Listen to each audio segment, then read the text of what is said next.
अब हम स्टार्ट करते हैं सेकंड लर्निंग आउटकम, और सेकंड लर्निंग आउटकम में डिफरेंट टर्म्स को हमें एक्सप्लेन करना है।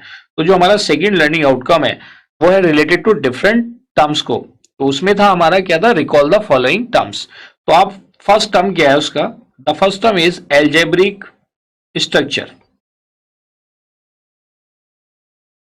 The first term is algebraic structure. तो देखिए हमारा फर्स्ट टर्म है एल्जेब्रिक स्ट्रक्चर, और एल्जेब्रिक स्ट्रक्चर क्या होगा कि कोई भी नॉन एम्प्टी सेट जिसके ऊपर आप बाइनरी ऑपरेशन परफॉर्म करें, that set is called algebraic structure. आप उसमें एक बाइनरी ऑपरेशन भी कर सकते हो और मल्टीपल बाइनरी ऑपरेशन भी परफॉर्म कर सकते हैं। तो इसको डिफाइन कैसे करेंगे आप, तो देखिए इन नॉन एम्प्टी सेट, जैसा आप देख पा रहे हो ये नॉन एम्प्टी सेट जी, मतलब उसके अंदर कम से कम एक एलिमेंट तो होगा, इट इज मतलब एक या दो ही एलिमेंट होंगे अगर बाइनरी ऑपरेशन परफॉर्म कर रहे हैं, अलोंग विद वन और more binary operations is called algebraic structure. तो किसी भी सेट में अगर कुछ एलिमेंट है और उसके साथ आप बाइनरी ऑपरेशंस परफॉर्म कर रहे हैं, वो ऑपरेशन किसी भी टाइप का हो सकता है, तो those that set is called algebraic structure. तो मतलब set with operation is called algebraic structure.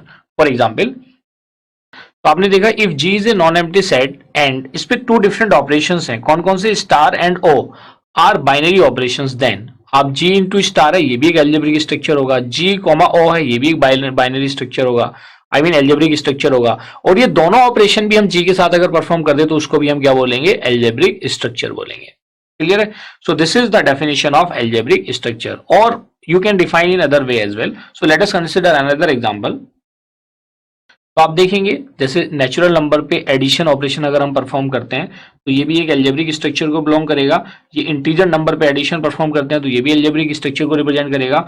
Integers number पे अगर हम सब्ट्रैक्शन ऑपरेशन परफॉर्म करते हैं तो ये भी एक एल्जेब्रिक स्ट्रक्चर को बिलोंग करेगा। और किसी रियल नंबर पे हम एडिशन परफॉर्म करें या मल्टीप्लीकेशन परफॉर्म करें तो वो भी एक एल्जेब्रिक स्ट्रक्चर को रिप्रेजेंट करेगा, एल्जेब्रिक स्ट्रक्चर। तो इस तरह से आपने देखा कि कोई भी नॉन एम्प्टी सेट हो जिसके साथ हम कोई बाइनरी ऑपरेशन परफॉर्म कर पाएंगे, उस सेट को with that operation is called algebraic structure. तो देखिए जो हमारी फर्स्ट टर्म थी उसको हमने यहाँ पे डिफाइन कर दिया है। Now let us understand the concept of semi group.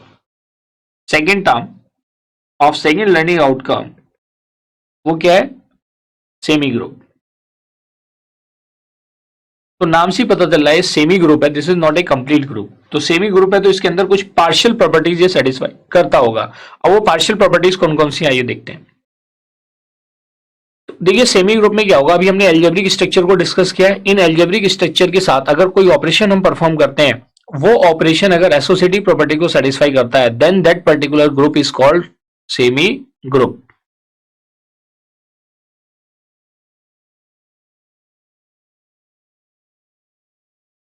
तो देखिए इसको आप कैसे डिफाइन करेंगे, a binary operation asterisk on a set A, और you can say an algebraic structure. तो दोनों चीजें सिमिलर ही हैं, a binary operation asterisk on a set A और an algebraic structure satisfy the following properties. Closure property को satisfy करे, associative property को सेटिस्फाई करे, then it is called as semi group. Clear है? अभी हमने क्लोजर प्रॉपर्टी को भी मैंने ऊपर बताया था कि बाइनरी ऑपरेशन की प्रॉपर्टी मैंने तीन प्रॉपर्टीज बताई थी आपको।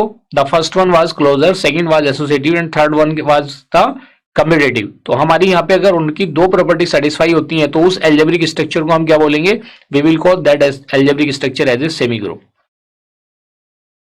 तो क्लोजर प्रॉपर्टी को आप कैसे डिफाइन कर सकते हैं, क्लोजर प्रॉपर्टी के बारे में हमने पहले भी डिस्कस किया ऊपर कि अगर मेरे पास सपोज करो एक ए और बी टू डिफरेंट एलिमेंट्स हैं और ये दोनों एक सेट ए को बिलोंग करते हैं, तो इनके साथ अगर मैं कोई ऑपरेशन परफॉर्म करता हूं से ए एस्ट्रिक बी, तो ये भी किसको बिलोंग करना चाहिए, ए को। This property is called closure property.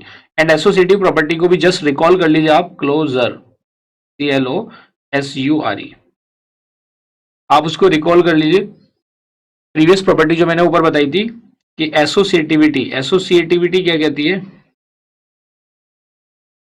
Associative property कहती है कि मेरे पास अगर एबीसी थ्री डिफरेंट एलिमेंट्स है जो एक सेट ए को बिलोंग करते हैं, तो इनके साथ जो हम ऑपरेशन परफॉर्म कर रहे हैं, A asterisk B asterisk C is equivalent to A asterisk B asterisk C, ये इसके इक्वलेंट होगा। तो ये हमारे पास डिफरेंट प्रॉपर्टीज हो गई। तो this is called semi group. तो आपको सिर्फ सेमी ग्रुप में यही ध्यान रखना है कि एक एल्जेब्रिक स्ट्रक्चर है, उसके साथ क्लोजर है, प्लस कौन सी प्रॉपर्टी है, एसोसिएटिव। तो you can write it as in the formula form like कि अगर मैं कहूं कि भाई मेरे पास एक सेमी ग्रुप है, तो this semi group is equal to an algebraic structure, with कौन कौन से ऑपरेशन, क्लोजर प्लस एसोसिएटिव।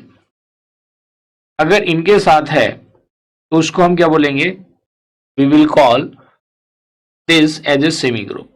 तो आपको ये ध्यान रखना है, this is called a semi group, एक algebraic structure with closure and associative property. आइए अब देखते हैं, तो देखिए जो हमारी सेकंड टर्म थी उसको भी यहां पे हमने अचीव कर लिया। आइए अब हम देखते हैं थर्ड टर्म। थर्ड टर्म क्या है, मोनोइड। सेकंड लर्निंग आउटकम का third term, and the third term is monoid. तो देखिए मोनोइड को हम कैसे डिफाइन करेंगे, तो monoid is a semi group.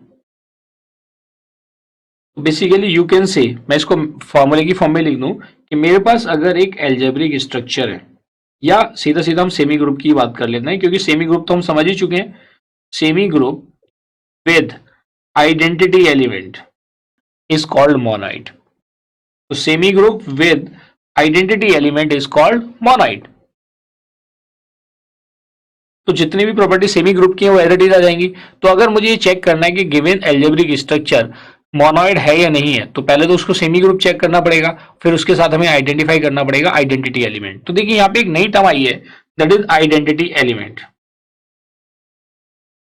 ये आइडेंटिटी एलिमेंट होता क्या है, देखिए आइडेंटिटी एलिमेंट कहता है कि मेरे पास एक सेट में, मान लीजिए मेरे पास सेट ए है, इस सेट ए के अंदर एक एलिमेंट है ए, इस ए एलिमेंट के साथ अगर मैं किसी एलिमेंट का ऑपरेशन, आइडेंटिटी एलिमेंट वो एलिमेंट कहलाता है अगर मैं उस एलिमेंट को किसी दूसरे एलिमेंट के साथ अगर ऑपरेशन परफॉर्म कराता हूं, तो वो हमेशा उसी एलिमेंट को जनरेट करता है। तो वो एलिमेंट जो उसी सेम एलिमेंट को जनरेट करा रहा है, चाहे वो आप उसे कहें कि कम्यूटेटिव लॉ को फॉलो कर रहा है, तो अगर वो सेम एलिमेंट को जनरेट करा रहा है, then that element is called identity element, then that element is called as identity element. तो ई यहां पे क्या हो जाएगा, E is called identity element. ये क्लियर है, यहां तक हम आपको आई होप कि ये कॉन्सेप्ट क्लियर हुआ होगा कि आइडेंटिटी एलिमेंट है क्या। तो वो एलिमेंट जो किसी दूसरे एलिमेंट के ऑपरेशन साथ ऑपरेशन परफॉर्म करने के बाद उसी एलिमेंट को जनरेट कर दे, तो ये एक सेट में एक एलिमेंट जरूर होता है जो क्या प्रोड्यूस करता है, आइडेंटिटी एलिमेंट। तो एक तो आपने देखा कि भाई आप इसको ऐसे रिप्रेजेंट कर सकते हो, semi group with identity property, या अगर आपके पास डायरेक्टली अगर आपको मोनोइड को रिप्रेजेंट करना है, तो मोनोइड कोई भी ग्रुप या कोई भी algebraic structure, N algebraic structure with following property, N algebraic structure with following properties। अब कौन कौन सी प्रॉपर्टी है जो आपने ऊपर देखी थी, एक प्रॉपर्टी थी आपके पास closure, that is close under. दूसरा क्या था, एसोसिएटिव, और एसोसिएटिव के साथ साथ अब इसके अंदर क्या गया था, आइडेंटिटी एलिमेंट। तो वो एल्जेब्रिक स्ट्रक्चर, उस एल्जेब्रिक स्ट्रक्चर को आप दे भी सकते हो कि सेट ए, और उसको आपने डिफाइन कर दिया किसी ऑपरेशन से जो इनको सेटिस्फाई करेगी, दैट इज कॉल्ड मोनोइड। क्या बोलेंगे आप इसको, मोनोइड। तो आई होप कि आपको ये कॉन्सेप्ट क्लियर हो गया कि मोनोइड को हमें कैसे फाइंड आउट करना है। तो देखिए जो हमारी यहाँ पे थर्ड टर्म थी उसको भी हमने अचीव कर लिया।